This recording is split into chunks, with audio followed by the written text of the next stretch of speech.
Tensions rise in Kenya over an election still far off. Is the country heading towards another cycle of violence? And why is the Electoral Commission proving so controversial?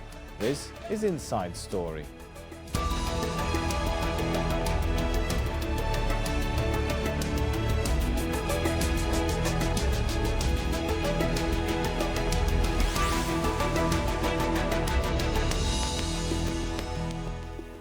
Hello and welcome to the show. I'm Sami Zeidan. A repeat is feared of the chaos and killings in Kenya, which followed the presidential election in 2007.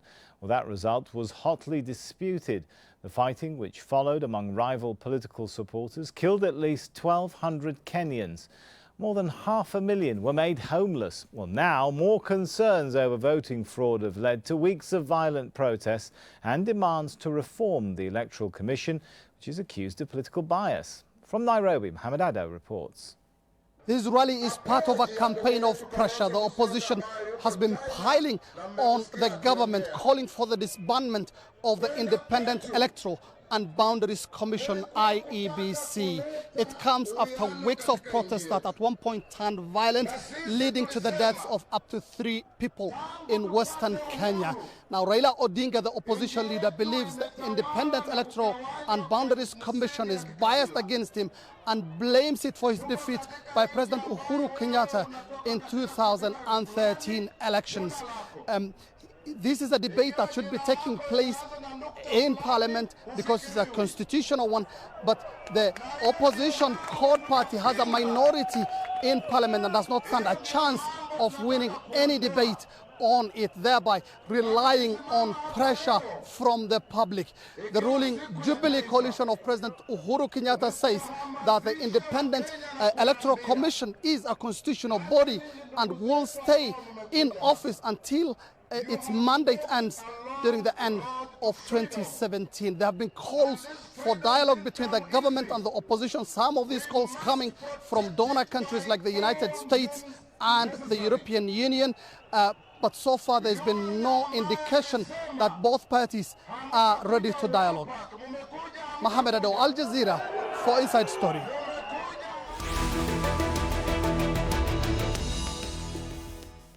Well, the Electoral Oversight Commission was created in response to the fighting following the disputed presidential election back in 2007. Now, you may recall more than 1,200 Kenyans were killed in attacks involving supporters of rival politicians and tribes. The fighting started after President Mwai Kibaki declared himself the winner and was sworn back into office almost immediately. All right, let's bring in our guests into the show. We have joining us in Nairobi, Thomas Letangule, Commissioner of the Independent Electoral and Boundaries Commission. In Oxford, David Anderson, Professor of African History and Politics at the University of Warwick. And also in Nairobi, a member of the Coalition for Reform and Democracy, Senator Moses Otieno Kajwang. Good to have you with us. If I could start with Moses. I mean, the general election is more than a year away, isn't it? Why is the opposition already worried about whether it's going to be free and fair? No one's even started voting yet. Thank you very much. As a nation, we've had a history of electoral violence. We've had cycles of violence every 5 years whenever we hold elections. This time round, we are committed and determined to make sure that there will be no violence after the elections. For us to get the assurance and for us to get the peace of mind that we are getting into an election that is free and fair, there are certain fundamental things that we need to change. And that is why we are saying we need some significant electoral reforms in this country, and one of them would be the disbandment of the Independent Electoral and Boundaries Commission, which is a body that is set up to act as a referee and to manage the electoral process. But that is not the only thing that we are asking for. But hang on, if I could jump in, Moses, the government supporters would say the only threat right now to stability and possibility of violence is coming from the opposition taking people out into the streets. How do you respond to that? We've got an interesting situation where the government tells the opposition to follow the constitution, and yet the protests and the demonstrations and picketing that we are doing are things that come out of the constitution itself. The Bill of Rights in our Constitution that was enacted in 2010 gives us that right to demonstrate and picket and to petition public authorities. So it would be absurdity for the government to think that by us exercising our constitutional rights, we would be a threat to security in this nation. In fact, the people who are escalating this violence is the police and the security forces that have still not divorced themselves from the shackles and the influence of the executive. The opposition is playing its civil duty. It's playing it peaceably and unharmed. It is unfortunate that the government responds with the kind of force and with the kind of violence that this nation has not seen in the last 10 or 15 years. Well, let's take some of those thoughts to Thomas now. Thomas, has there been enough reform of the Electoral Commission? Yeah, Sami, for the truth is that this commission came in just 2011, November, and we had 1 year to prepare to the last elections. We did very well in the circumstances. We prepared, and we conducted a very legitimate election in 2013. This commission did the best it can in the circumstances. We had challenges with technology, which affected the transmission of results, but all the same, we reflected the will of the people, and that is very important. And now, as a result of that election, the senator who is on the line on the other hand is also came in as a result of that election. We have MPs, senators, governor, and a president in Kenya as a result of that. And we don't understand why there are complaints we 4 years down the line. We did the best we can. That may have been good enough for 2013 polls. Will it be good enough for next year going forward? The level of confidence in the Electoral Commission seems lower now than in the last round of elections, doesn't it? Isn't that a bit worrying? I agree, because we have been sustained media campaign by the opposition, tarnishing our name, and that has affected our credibility. But going forward as a commission, we have learned the mistakes of the 2013 elections. We have put everything in place to ensure that technology doesn't fail this time round. And that's why we are acquiring new gadgets. That's why we are reaching out to all stakeholders. That's why we are telling court to tell us where they want us to rectify. It doesn't help to go to the streets. That's not how our constitution operates. And even when you hear the senator saying that we have a right to picket, they are not picketing. They are rioting. Their supporters are looting in the streets. And I think the best way would have been to follow what our constitution says. Because if you look at it, this commission is not being accused of doing anything. On the contrary, we have put systems in place. And the timing of this demonstration is also suspect, because it's about 14 months to election. You cannot change the commission now, because bringing new people who are not experienced will ensure that that election will not be proper. So we, as a commission, we are committed to provide a better election. Okay, David, what is the reality of the fears that there could be a return to the violence of 2007? Over-exaggerated, or is this some very real possibility that looks us in the face? There are real worries about future violence in Kenya's elections. And the comments we've just heard from our two colleagues on this programme in many ways epitomise the difficulty that Kenya faces in dealing with this question. Neither of those answers, in my opinion, was either factually accurate or politically correct. The Electoral Commission really messed up the 2013 elections, and they were lucky to get away with it. They messed up the procurement of technology, they messed up the operation of that technology, and they failed to deliver fast and efficient results to the public. So it's not David, surprising haven't they made changes? That the They've Kenyan made some public improvements, and the opposition have has they patched concerns. things up? They have made some improvements, but not enough, and they have not done so publicly enough. Moreover, they are not just an electoral commission, they are an electoral and boundaries commission. So they have a whole set of functions that are to do with parliamentary democracy.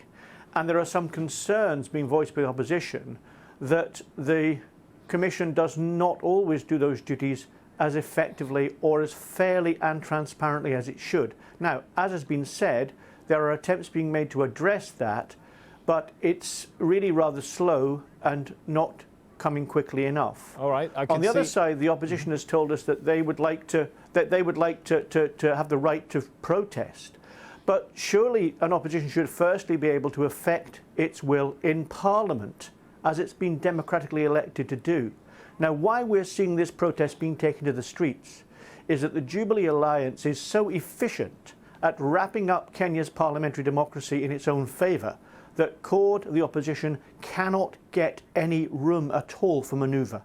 They've gone to the streets because they're desperate to try and get their voice heard. Okay, that's some important points. I could see Thomas there wanted to make a comeback in on some of those points. Go ahead, Thomas. Yeah. Just briefly, though. Yeah, I was going to say, Sami, that the indictment by the professor is not correct.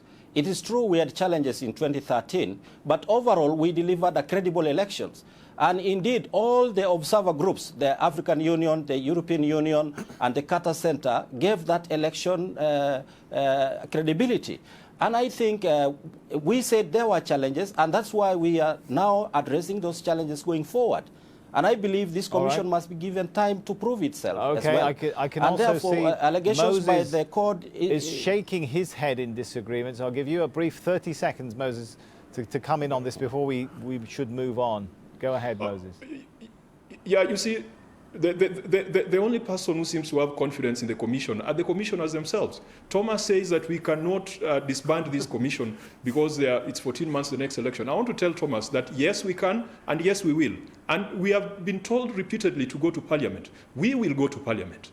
The question of why are we doing it now? We did not just start now. We started in 2013. In 2014, there was a petition to Parliament. In 2015, there were proposals to amend the Constitution to reform our electoral system. And when all this failed, that is why in 2016, we have taken the popular route of going to the streets and demonstrating and picketing. Okay, Moses, but I want to promise let me jump in here. The supporters of the government would say, the nation is bigger aren't you than the individual bypassing commissioners. democracy if you didn't manage to secure enough public support to get into enough of a strong position in Parliament to effect your agenda? Are you bypassing democracy by trying to force it through the streets and create, as they would see it, chaos? I don't think we'll be bypassing democracy because our constitution is very clear. The very first article of our constitution says power derives from the people, and it is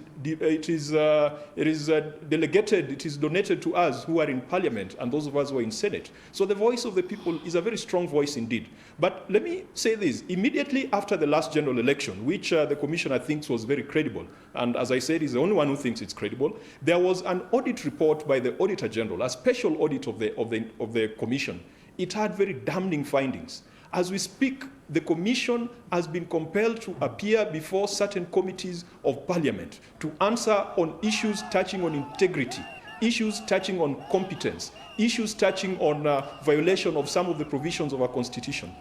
Surely, we believe that this commission, if Parliament is not going to deal with it, then there has to be some pressure from the people. And this fallacy that these commissioners can only go home through Parliament, I think we need to demystify it. Because Thomas Letangule, if the entire nation is not confident about your stewardship of the commission, you can do the honorable thing and resign. Holding public office is premised on public trust. If the public does not trust you, why don't you just leave and let other people to run the show? All right, let's give Thomas a chance to come back in on that. Go ahead, Thomas. No. Sami, you see, this is where the argument is twisted and a lie is repeated to make it right. The truth is that we have said that those who are accusing this commission have not brought any tangible complaint about it. There is nothing being said that they have not done this or that. So it's a blanket accusation without any backing. And that's why we are saying, tell us where you want us to rectify going forward. But now, to come and say that the will of the people is to go to the streets, that's also another lie. I mean, there are provisions in our country. We have a constitution, we have the parliament. If they have a petition which they think they can submit to parliament. Yeah. So, okay, Senator, Moses, go ahead and be specific for us, will you? Let's give you a second to be specific. Let me be specific. Then 30 seconds, though, Moses. Let me be specific. The chairman of this commission has been implicated in a scandal called Chickengate. The people who bribed him in the United Kingdom have been arrested and their assets have been confiscated. In this country, the guy is still walking around. The Auditor General did a special audit of this commission after the last elections and revealed massive procurement irregularities. These are facts that are in the public domain. Okay, all right. Let's give Thomas a chance to come back into that. Massive procurement irregularities, no accountability. You'll come back on that. Well, it's true that there have been allegations about the chairman and the Chickengate issue. But, Sami, the truth is that in Kenya, investigations are still ongoing. And we have, the law in Kenya is that you are presumed innocent until proved otherwise. And that we must allow the institutions to work. And the fact of the matter also is that the Supreme Court confirmed the last election as credible. And why are we complaining 4 years down the line about an election we finished in 2013? Surely, if there are issues to be addressed, we must support the commission.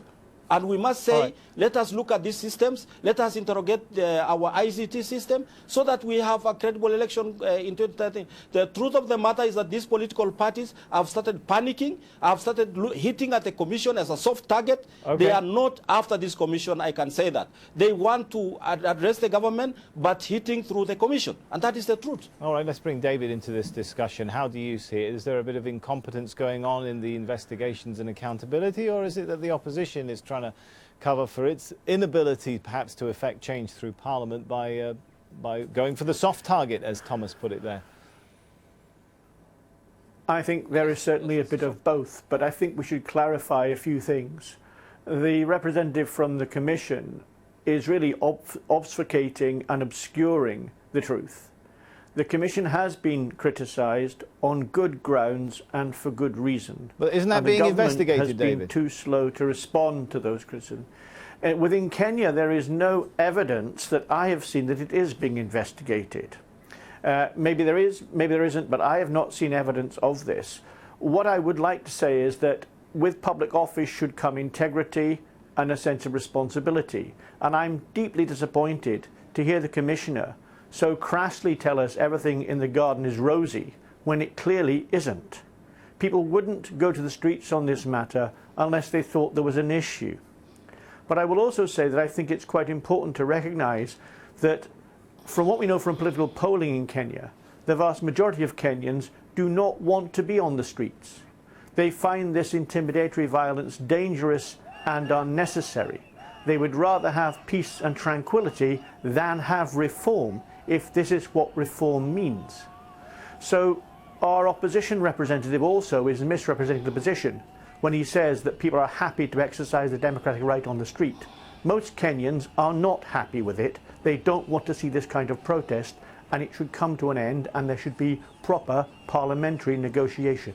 But that also requires the Jubilee Alliance to climb off its high horse and be prepared to give some political room to the opposition. At the moment, there's not much sign they want to do that either. All right, let me take that point back to Moses.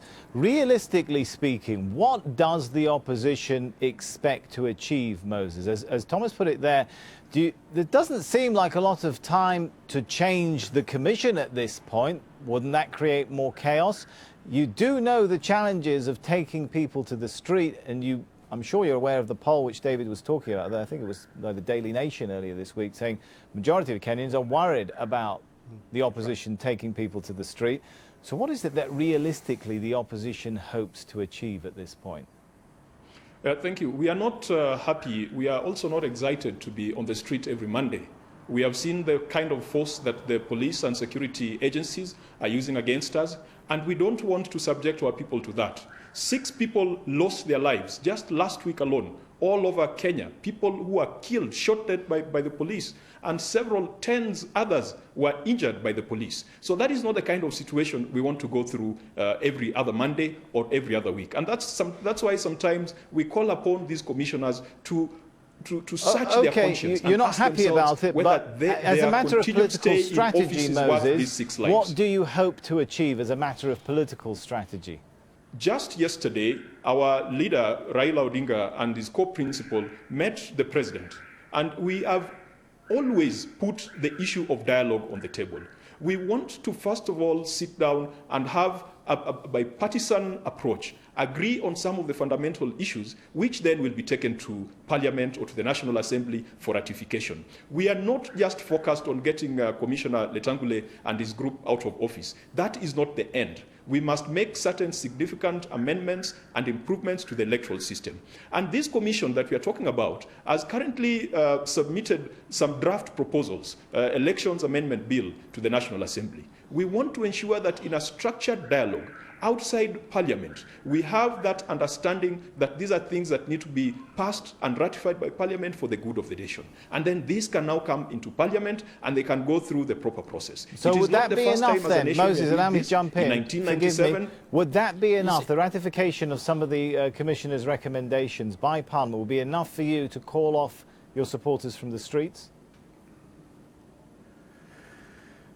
Oh yes, if the government, if the ruling Jubilee coalition is willing to sit down with the opposition. Because remember, even this Jubilee government got 50.0% of the vote. So we are not talking of a government that has got an absolute majority. But today we have made an announcement, and we have just come from a public rally, that tomorrow we are going to release a list of 10 people with whom the Jubilee coalition can sit down together with in structured discussions, so that we agree on certain issues which then can be brought into Parliament. All right, Thomas. Thomas wants to get in on this. And, stability of this nation is foremost in our minds. Let me give Thomas a chance. Go ahead. I just want to comment that, Sami, you must understand the politics of Kenya. I think what we are witnessing in this country now and in this moment is some power struggle. If you see today, this is a national holiday in Kenya today, where normally we hold one holiday in the whole country, led by the president. But today the opposition led a different celebration.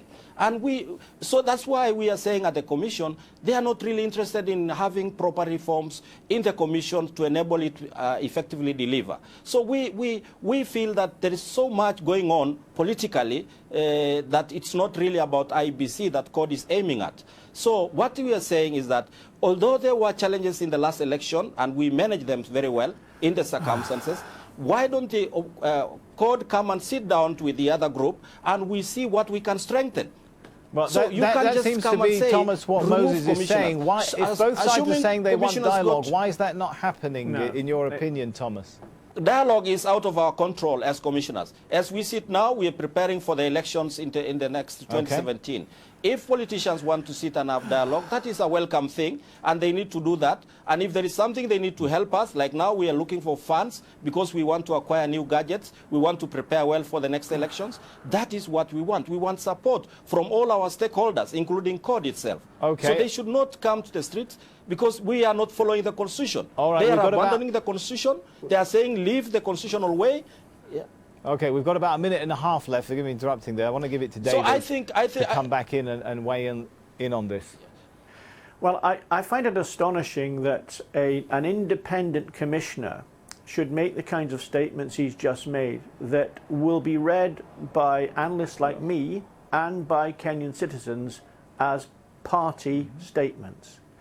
That actually illustrates why this problem has arisen. The opposition believes that the independent commission is far from independent. And statements made by a commissioner of that kind that openly and publicly criticise the opposition for their tactics and their politics should not be made.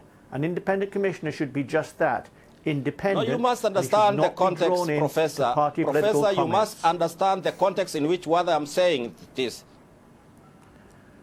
You must understand the context in which I'm saying this. I am saying that the problem may not be about power politics. Okay, let's give David a chance to come back. You should do your duty as an independent commissioner. Okay, all right. I'm afraid I think we are. And that's what we are doing. And that's what we are doing. We are saying we need support. I wish. All right. Well, clearly we're going to have to agree to disagree on this one, and let's hope that the coming days will show that the street has more confidence in the electoral process and dialogue going forward. For now, let's thank all of our guests. It's been a lively and great discussion. Thomas Letangule, David Anderson, and Moses Otieno Kajwang. And thank you for watching. You can see the program again anytime by visiting our website, aljazeera.com.